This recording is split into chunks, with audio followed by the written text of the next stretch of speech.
না। আমি হোয়াইট বলও ছক্কা ছাড়া মারি না। আমি নো বল আর হোয়াইট বল যে করি না। বলের ধাক্কায় পড়ে যাবে তোমার হাতের ওই ব্যাট। তোমায় নিয়ে খেলবো আমি টেস্ট প্রেমের ক্রিকেট।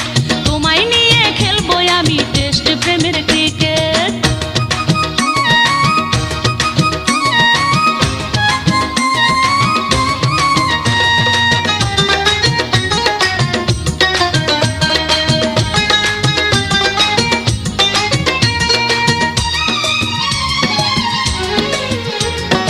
এই জীবনে দেখছি কত বোলিং অ্যাকশন, ফাঁকে ফাঁকে তুলছি আমি তাও 100 রান।